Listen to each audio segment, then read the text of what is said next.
하나님 말씀 요한계시록 5장 1절 말씀입니다. 찾으셨으면 같이 합독해 올리겠습니다.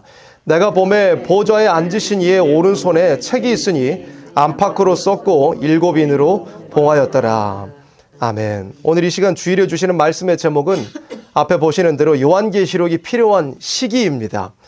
요한계시록 5장 1절에 보니까 보좌에 앉으신 아버지 하나님의 오른손에 책이 있었다고 그랬습니다. 보좌에 앉으신 분은 아버지 하나님이시고요.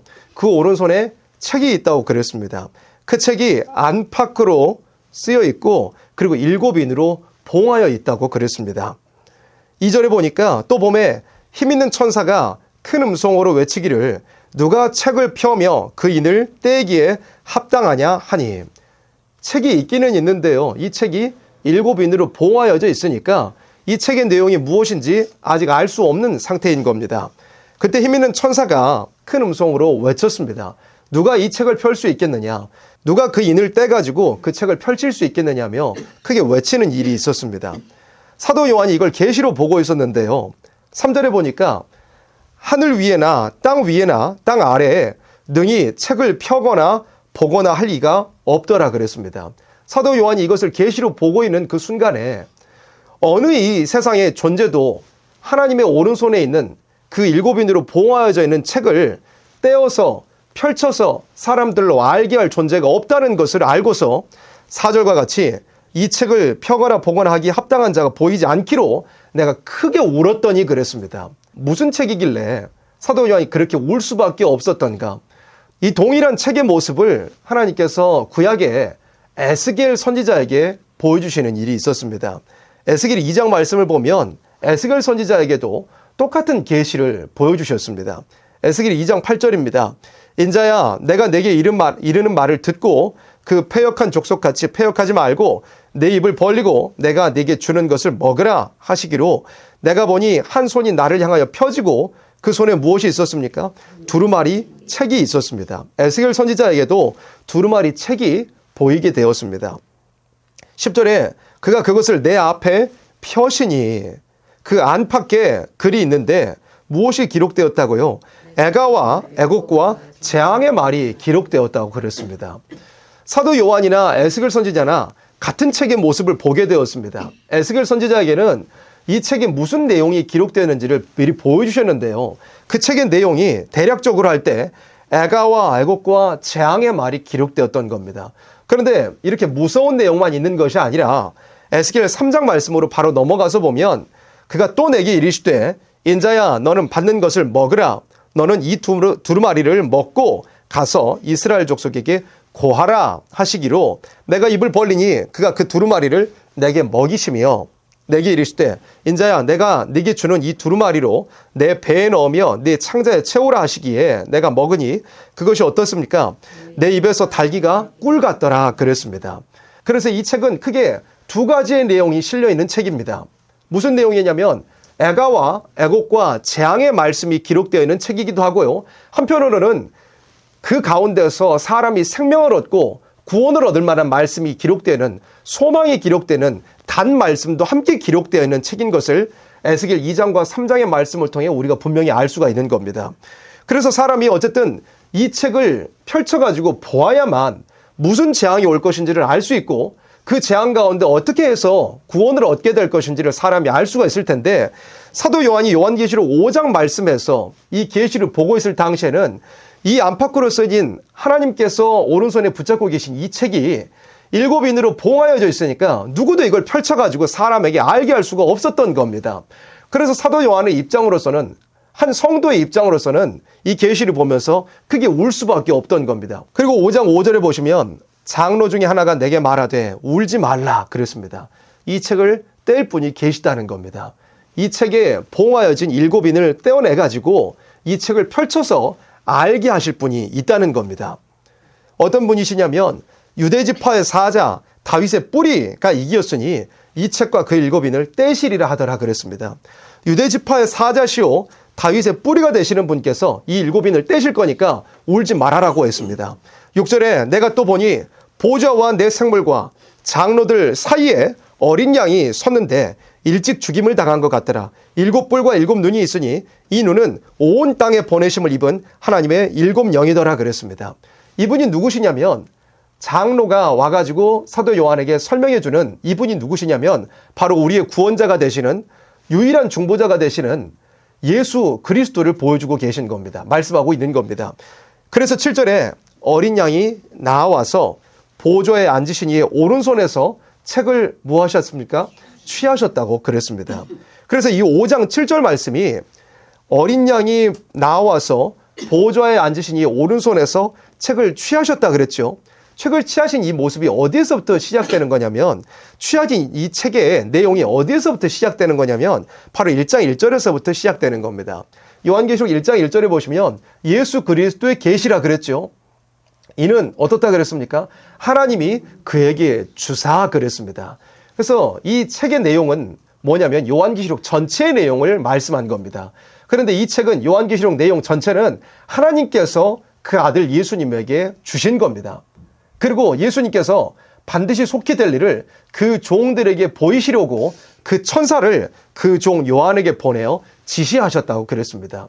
그래서 이 요한계시록 내용 전체는 사실 아버지 하나님의 오른손에 7인으로 봉하여져 있던 것입니다.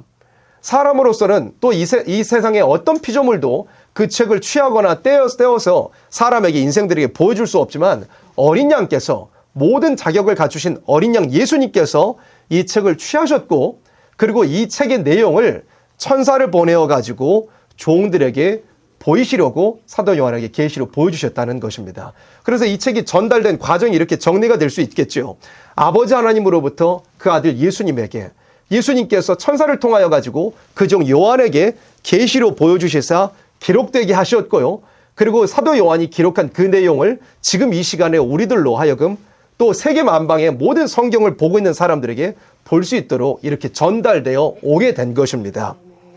그러면 이 책이 봉하여져 있었는데 이 책을 떼실 분의 자격에 대해서 이와 같이 말씀을 했는데 첫 번째는 무엇이냐면 유대지파의 사자 다윗의 뿌리가 되신 분께서 이 책을 떼실 수 있다라고 이렇게 장로가 나와서 말씀했습니다. 유대지파의 사자 다윗의 뿌리가 무슨 뜻이냐면요. 예수님의 인성과 신성을 말씀한 것입니다. 유대지파의 사자라는 것은 무슨 뜻이냐면 옛날 옛적에 창세기에 보면 하나님께서 아브라함 한 사람을 택하여 가지고 복의 근원으로 또 믿음의 조상으로 삼으셨다는 말씀이 있는 걸 우리가 기억하실 겁니다. 아브라함이 이삭을 낳고 이삭이 또 야곱을 낳았죠. 그리고 야곱을 통해서 12아들이 나게 됐습니다. 그리고 야곱을 통해서 난 12아들 중에서 넷째 아들인 유다에게 하나님께서 야곱의 입을 들어가지고 예언하게 하시는 일이 있었습니다. 그 아들 예수님께서 이 땅에 사람의 몸을 입고 죽으러 오셔야 되는데 인생을 위하여서 십자가를 지러 오셔야 되는데 어떤 줄기를 따라서 어떤 계통을 따라서 예수님께서 이 땅에 사람의 몸을 입고 오실 것인지를 미리 창세기에서부터 예언하게 하셨습니다. 그래서 야곱이 임종을 앞두고서 자기의 아들줄 중에 넷째 아들이었던 유다에게 창세기 49장 9절로 10절과 같이 예언한 일이 있었습니다.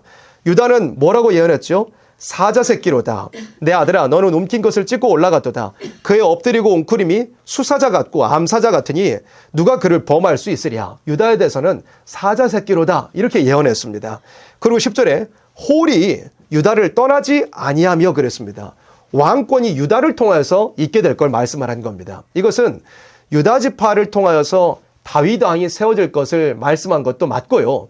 그리고 그보다 더 핵심적으로는 예수님께서 만왕의 왕 되신 예수님께서 인성을 입고 이 땅에 오실 때 유다 지파의 그 줄기를 따라 오실 걸 예언한 거였습니다.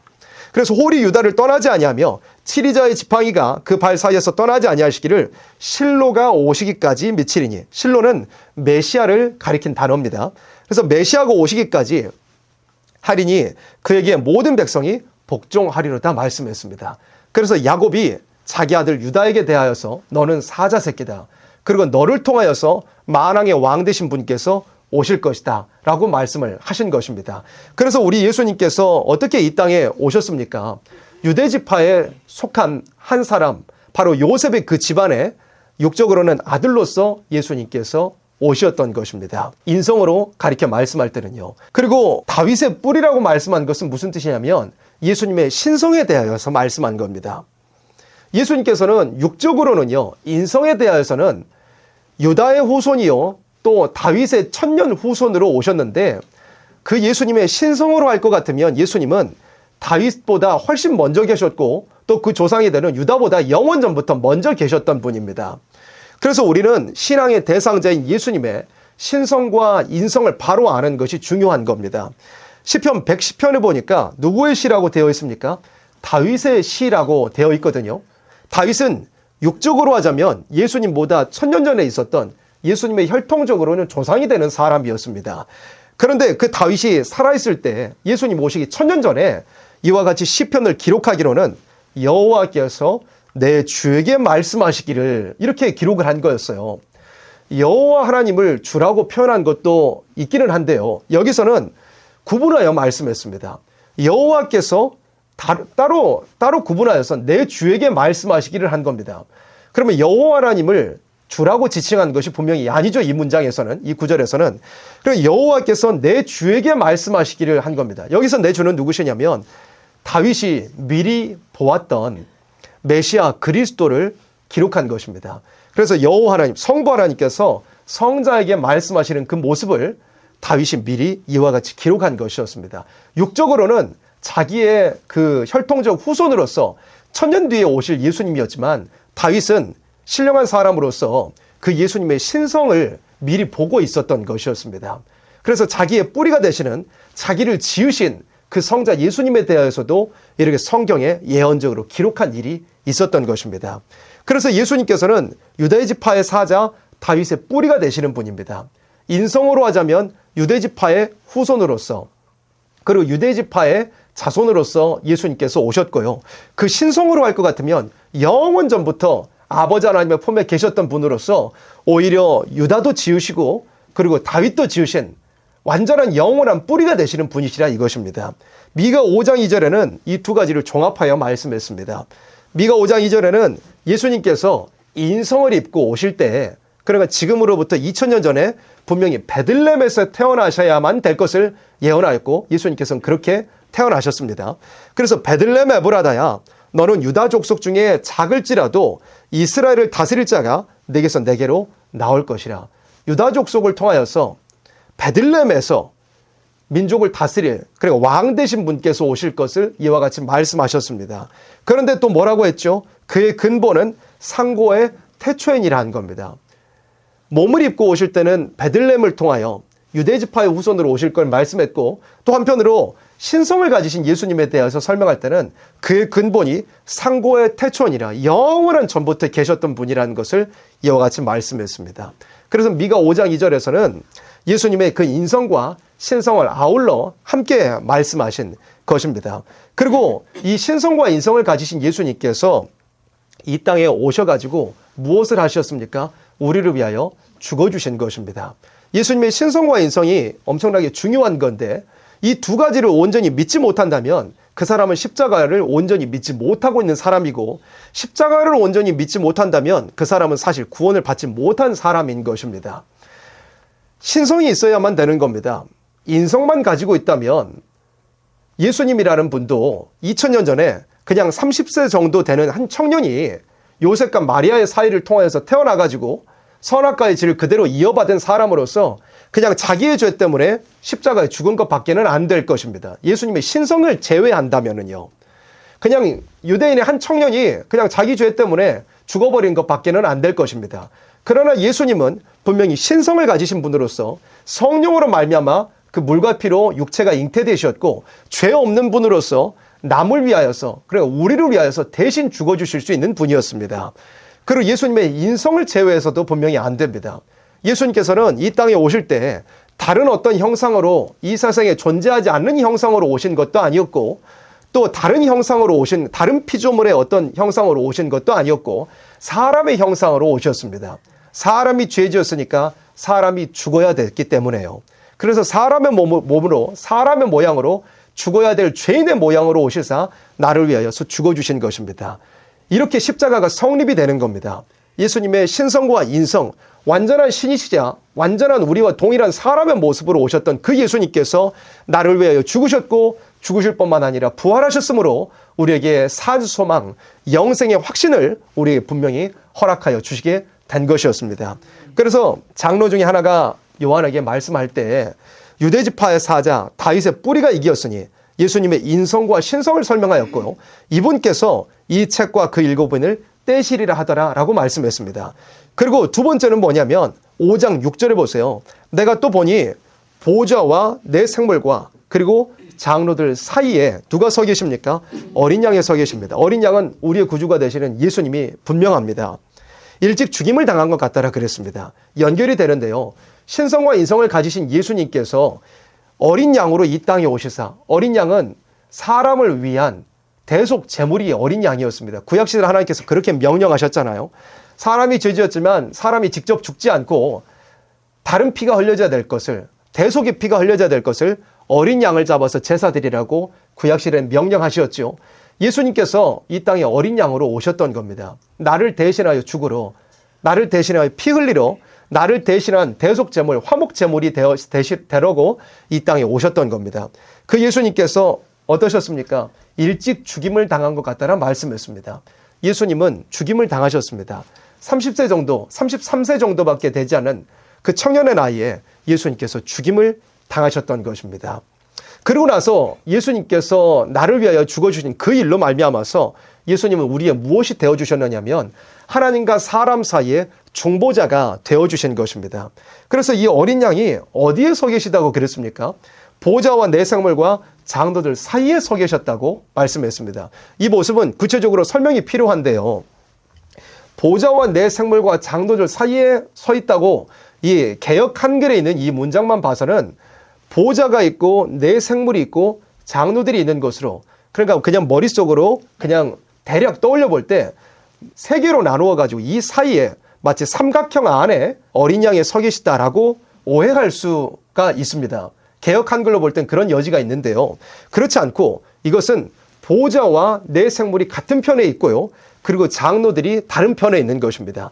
그 사이에 어린 양께서 서 계신 모습을 사도 요한은 보았습니다. 개역 한글로 볼 때는 조금 어려움이 있는데요. 다른 영어 번역판이나 그런 것들을 보시면 이것이 명확하게 분명히 구분이 되어 있습니다. 보좌와 내 생물 그리고 장로들의 사이에 어린 양께서 서 계신 모습을 보여준 것입니다. 보좌는 하나님께서 앉아 계신 곳이지요. 그리고 내 생물은 무엇이냐면 바로 하나님의 주권을 대행하는 하늘에 있는 기관을 보여준 것입니다. 그래서 내 생물은 하나님의 편을 가리킨 것이고, 그리고 장로들은 성도들의 주권을 대행하는 하늘에 있는 기관을 보여준 것인데, 그러니까 하나님의 편과 성도들의 편 그 사이에 중보자로서 예수님께서 서 계신 모습을 보여주신 것입니다. 바로 앞장에 계시록 4장 7절에 보시면 내 생물의 모습이 나옵니다. 그 첫째 생물은 사자 같고, 그 둘째 생물은 송아지 같고, 그 셋째 생물은 얼굴이 사람 같고, 그 넷째 생물은 날아가는 독수리 같은데, 이 네 생물은 하나님의 보좌의 곁에 있어서 이 세상의 모든 피조 만물들을 하나님의 허락을 맡아가지고 하나님께서 사용하셔서 주관하게 하시는 그런 기관입니다.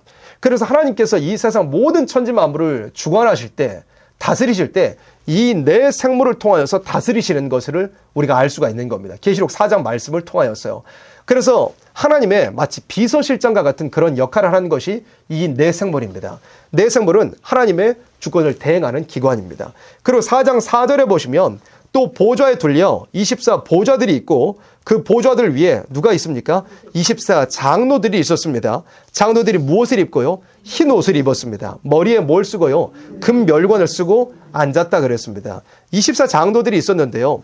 장로들이 흰 옷을 입고 있다는 것은 뭐냐면 성도들이 얻게 되는 그 속죄의 모습을 보여준 겁니다. 성도들이 입는 그 속죄의 흰 옷이요, 예수 그리스도의 보혈로 우리가 모든 지옥과 죄를 씻음을 받아 우리가 영적으로는 다 속죄의 흰 옷을 입고 있는 것과 같습니다.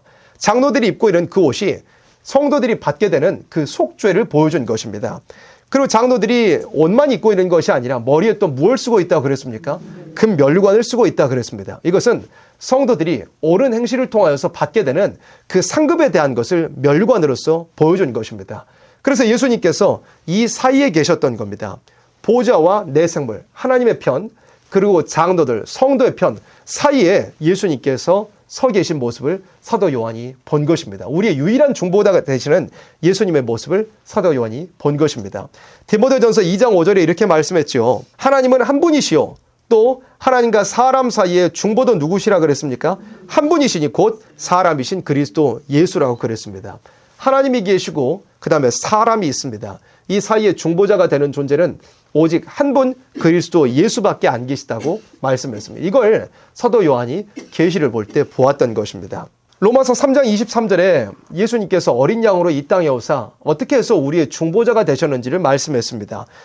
모든 사람이 죄를 범하였음에 하나님의 영광에 이르지 못하더니 하나님이 계시고 사람이 있는데 모든 사람이 죄를 범하여 하나님께로 나아갈 수가 없게 되었습니다.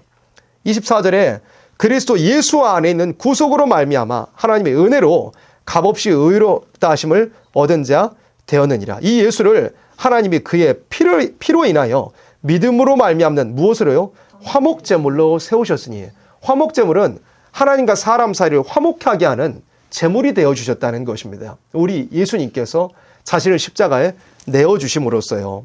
그래서 예수님께서 나를 대신하여 죽으시고 하나님과 사람 사이에 가로막혀있는 죄의 담을 허시사 하나님과 사람 사이를 화목하게 하시는 제물이 되어주셨다는 것입니다. 그래서 우리가 예수님을 통하면 하나님께로 나아갈 수 있게 된 겁니다. 예수님께서 그렇게 십자가에 죽으심으로써 우리의 중보자가 되어주셨다는 겁니다. 이는 하나님께서 길이 참으시는 중에 전에 지은 죄를 간과하심으로 자기의 의로우심을 나타내려 하심이니 그랬습니다. 이런 예수님께서 그 일곱인으로 봉한 책을 떼실 수 있다라고 장로가 요한에게 와서 설명했던 겁니다. 그 다음에 세 번째는 뭐냐면 계시록 5장 6절에 일곱 뿔과 일곱 눈이 있으니 이 눈은 온 땅에 본의 심을 입은 하나님의 일곱 영이더라 그랬습니다. 이 일곱 영은 누구시냐면 바로 성령을 가리킨 것입니다. 계시록 4장에 보면 성령을 일곱 등불 켠 형상으로 그렇게 보여주는데 성령이 실제로 일곱 등불 켠 모습을 가지고 계시다는 것은 아니고 계시록 요한에게 보여주기 위해서 그런 형상으로 보여주셨던 겁니다. 그래서 일곱 영은 성령 그 자체를 가리킵니다. 예수님을 통하여서 이 온 땅에 성령을 보내어 주실 것을 말씀한 것입니다. 이런 분이라야 이 책에 임봉한 것을 떼실 수 있다라고 말씀한 겁니다. 그러면 온 땅에 성령이 보내어지셨을까요? 안 보내주셨을까요? 보내어지신 일이 이미 이루어진 일이 되었습니다. 마태복음 28장 19절에 예수님께서 승천하시며 말씀하셨습니다. 그러므로 너희는 가서 모든 족속으로 제자를 삼아 아버지와 아들과 성령의 이름으로 세례를 주고 그랬습니다. 성령의 역사를 모든 족속에게 가서 전파하라. 아버지와 아들과 성령의 역사를 모든 족속에게 가서 전파하고 물과 성령으로 세례를 받게 해라. 그걸 명령하셨습니다. 사도행전 1장 4절에서도요. 사도와 같이 모이사 저희에게 분부하여 가라사대 예루살렘을 떠나지 말고 내게 들은 바 아버지의 약속하신 것을 기다리라 그랬습니다. 약속하신 것이 무엇이었습니까? 성령을 보내어 역사하실 것을 하나님께서 약속하셨고 그걸 기다리라고 하셨죠. 약속대로 오순절날 다락방에 120여 명의 성도들이 모여있는 그곳에 성령께서 임하시는 놀라운 일이 있었고요. 거기로부터 시작된 성령의 역사는 온 세계 만방으로 전파되는 일이 이미 2000년이라는 은혜 시대의 기간 동안 이루어진 일이 되게 된 것입니다. 성령의 역사의 핵심은 무엇이냐면요. 고린도전서 12장 3절의 말씀입니다. 그러므로 내가 너희에게 알게 하노니 하나님의 영으로 말하는 자는 누구든지 예수를 저주할 자라 하지 않고 또 성령으로 아니하고는 누구든지 예수를 주시라 할 수 없느니라. 성령의 역사의 핵심은 뭐냐면 물론 성령께서 은사를 주시고 신비적인 역사를 하시는 일도 있습니다. 방언이든지 꿈을 꾸든지 환상을 보든지 그리고 여러 가지 은사를 주시는 일도 있는데요. 성령께서 사람에게 오셔가지고 역사하시는 그 핵심은 무엇이냐면 예수 그리스도를 주인으로 모시게 하는 겁니다. 예수님의 성령으로 잉태되심이 믿어지게 되고요. 예수님의 하나님의 아들이심이 믿어지게 되고 나를 위해 죽으신 것과 부활하신 것과 다시 오실 것이 분명히 믿어지게 되는 것이 사람에게 오셔서 역사하시는 성령의 역사의 핵심이고 본질인 것입니다.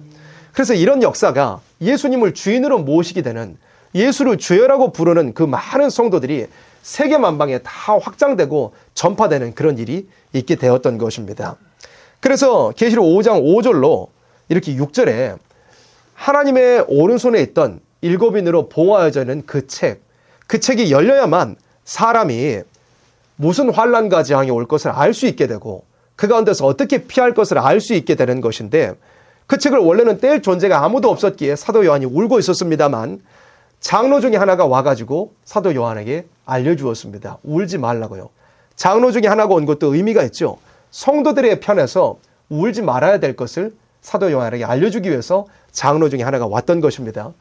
그래서 유대지파의 사자 다윗의 뿌리가 되신 분, 그리고 사람을 위하여서 어린 양 대속제물이 되사 하나님과 사람 사이의 중보자가 되어주신 이 분, 그리고 온 땅에 성령을 보내어서 예수님을 주인으로 모시게 하는 그런 역사를 행하신 그 분께서 이 책을 떼실 수 있다라고 말씀한 것입니다. 이 책을 뗀다는 것은 무슨 의미가 있느냐면요, 심판을 베풀 수 있다는 의미가 있습니다. 이 책은 심판의 내용도 들어있다고 그랬죠. 그리고 심판 가운데서 살려낼 수 있는 내용도, 구원받는 내용도 들어있다고 그랬거든요. 그러면 이 책을 아무나 뗄 수 있는 것이 아니라 예수님과 같은, 이와 같은 첫 번째, 두 번째, 세 번째 요건을 다 갖추신 분이라야 심판의 내용이 들어있는 이 책을 뗄 수 있고, 심판 가운데 구원받은 내용이 들어있는 이 책을 떼어낼 수 있는 겁니다. 한편으로 바꿔 말하자면 이 책을 떼실 수 있는 분은 누구냐면 심판하실 수 있는 분이고요, 그리고 심판 가운데서 구원하실 수 있는 분이라는 것입니다. 심판할 자격이 있는 분이라야 이 책의 내용을 떼실 수 있다 이겁니다. 그러면 예수님께서는 심판할 자격이 있으신 분입니다. 왜 그럴까요? 모든 심판받아야 될 생명들을 위하여서 친히 죽으셨고 구원의 기회를 모든 이들에게 다 열어두신 분이기 때문입니다. 충분한 기회를 주셨고 완전한 구원을 완성하여 두신 분이기 때문에 믿지 않은 모든 자들을 향하여서 심판하실 자격이 있다 이겁니다. 구원을 위하여서, 모두를 위하여서 자기 생명까지라도 아끼지 않고 내어주신 주님이기에 심판하실 자격도 있다 이겁니다. 충분한 기회를 주셨고 완전한 구원을 완성하여 두셨는데도 불구하고 믿지 않는 자들을 향하여서는 심판에도 아무 할 말이 없고 변명할 거리가 없는 겁니다. 그래서 구원을 완성하신 이 예수님이라야 심판하실 자격이 있게 된 겁니다. 그래서 나를 위해 십자가에서 죽어주신 분 외에는 절대로 이 일곱인으로 봉한 심판의 내용이 들어있는 이 책을 절대로 뗄 수가 없는 겁니다.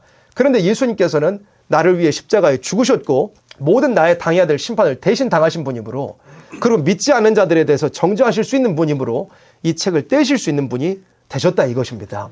그리고 또한 예수님께서 그 심판 가운데서 구원할 길도 우리에게 알려주실 수 있는 분인 겁니다. 그래서 예수님께서 이 책의 내용을 떼실 수 있는 자격이 있고, 이 책의 내용대로 심판하실 자격이 있고, 이 책의 내용대로 심판 가운데서 구원하실 자격이 있는 분이시라 이것입니다. 그런데 또 한편으로는 이걸 또한 바꿔 말하자면 이 세 가지 요건이 다 완성되고 난 뒤에야 요한계시록의 말씀이 열려진다는, 요한계시록의 말씀이 언제 열려져야 하는가, 그 시기에 대해서도 우리가 알 수 있는 것입니다. 오늘 말씀의 제목이 요한계시록이 필요한 시기이잖아요. 이 말씀을 여기에 대해서 보기 위해서, 여기에 해답을 얻기 위해서 지금까지 말씀을 쭉 보아왔는데요. 이 세 가지 요건이 모두 다 완성되고 난 뒤에야 요한계시록의 그 책의 내용이 떼어질 시기가 왔다는 것을 우리가 알아야 합니다. 그러면 첫 번째는 뭐였습니까? 유대지파의 사자 다윗의 뿌리, 영원한 전부터 하나님의 아들, 하나님 본체가 되신 그분께서 사람의 몸을 입고 인성을 입으신 그 일이 먼저 이루어져야 됐다고 그랬습니다. 그러면 이것은 이미 2000년이나 전에 이미 이루어진 일이 되었죠. 그리고 그분께서 하나님과 사람 사이에 어린 양으로서 죽으심으로 중보자가 되어주셔야만 된다고 말씀했습니다. 이것도 이미 2000년 전에 이루어진 일이 되었습니다. 그리고 세 번째는 그 예수님으로 말미암아 온 땅에 하나님의 성령, 하나님의 일곱 영이 보내심을 입어야 된다고 그랬습니다. 이 요건이 다 갖춰지고 난 다음에라야 어린 양이 나와서 보좌에 앉으신 이의 오른손에서 책을 취하시고 6장에서부터 그 인봉을 떼어나갈 수 있는 것입니다. 그래서 이 세 가지 요건이 다 완성이 되어야하는 건데, 첫 번째, 두 번째는 이미 2000년 전에 예수님께서 이 땅에 오셨을 때 홀로 다 이루어 놓으셨고요. 그리고 나서 세 번째 요건은 온 땅에 보내심을 성령이 받으셔야 된다고 그랬습니다. 온 땅에 성령, 온 땅에 하나님의 일곱 영이 보내심을 받고 난 뒤에야 요한계시록이 열려질 수 있을 거라고 말씀을 했습니다. 그러면 이 일은 오늘 일어난 날에 이루어졌을까요? 이루어지지 않았을까요? 이미 이루어진 일이 되었습니다. 온 땅에 예수 그리스도의 복음이, 십자가의 복음이, 그의 죽으심과 부활하심의 복음이 사람이 물과 성령으로 거듭나서 하나님의 나라를 확정받는 그 복음이 세계 만방에 전파가 된 것이 이미 2000년이라는 지난 은혜시대 기간 동안에 이루어진 일이 되어버린 것입니다. 그러면 오늘이란 날에는 분명히 이 세 가지 요건이 다 완성된 시점으로서 요한계시록의 말씀이 분명히 필요한 시기, 또 요한계시록 말씀이 분명히 열려지는 시기가 된 것입니다. 마태복음 24장에 예수님께서도 쉽게 말씀했습니다. 14절에 보시면 이 천국 복음이 모든 민족에게 증거되기 위하여 온 세상에 전파되리니 그제야 끝이 오리라 그랬습니다. 천국 복음이요, 예수님의 죽으심과 부활하심, 그리고 성령 받는 그 복음이요, 예수님의 초림에 대한 그 복음이 모든 민족에게 증거되기 위하여 온 세상에 전파되어야 된다고 그랬습니다. 이 복음이 전파되는 것마다 하나님의 아들을 통하여서 보내시는 성령의 역사도 같이 전파되는 것이었거든요. 이것이 온 세상 모든 민족에게 전파되고 난 다음에는 무엇이 온다고요? 그제야 끝이 오리라고 그랬습니다. 이 끝은 세상 끝난다는 의미가 아니고요, 요한계시록이 필요한 종말 중에도 종말, 말세 중에서도 말세의 시기가 온다는 것을 말씀한 겁니다. 이 끝은 세상이 끝나버린다는 의미가 아니고 온 세상에 천국 복음이 전파된과 동시에, 온 세상에 성령의 역사가 다 전파된과 동시에 온 땅에 하나님의 7명이 보내심을 입은 그 뒤에는 요한계시록의 말씀이 열려져야 돼, 요한계시록의 말씀이 필요한 그 끝이 오게 된다는 것을 예수님께서 마태복음 24장에도 이와 같이 말씀하신 것입니다. 그러면 오늘이란 날은 분명하게 요한계시록이 열려진 시기고요, 요한계시록이 분명히 필요한 시기가 된 것입니다. 그런데 많은 사람들이 이사야 29장에 있는 말씀처럼 하나님이 행하시는 이 종말의 역사에 관심이 없습니다. 요한계시록이 정말 필요한 시기가 되었고 요한계시록이 이미 열려지고 있는 그런 시기가 되었는데도 많은 사람들이 다시 오실 예수님에 대해서 관심이 없습니다. 이사야 29장 11절 말씀입니다. 그러므로 모든 묵시가 너에게는 마치 봉한 책의 말이라. 그것을 유식한 자에게 주며 이르기를 그대에게 청하노니 이를 읽으라. 지금은 이것이 필요한 시기입니다. 이 열려진 묵시의 말씀을 읽어야 되고 알아야 됩니다. 하고 이렇게 청하면 대답하기를 뭐 한다고요? 봉하였으니 못하겠노라 한다 그랬습니다. 유식하다고, 성경을 좀 안다고 하는 사람들은 이 책은 아직 그 인이 떼어져야 될 시기가 아니다, 그래서 나는 모르겠다 라고 이야기한다 그럽니다. 또 12절에 또 무식한 자에게 주며 이르기를 그대에게 청하노니 이를 읽으라면 대답하기를 나는 무식하다 할 것이니라. 어떤 사람도, 저런 사람도 다 나는 이 말씀에는 관심이 없고 이 말씀을 알기 싫어 라고 이야기하는 그런 시대가 온다고 말씀했고 지금은 분명히 그런 시대가 되었습니다.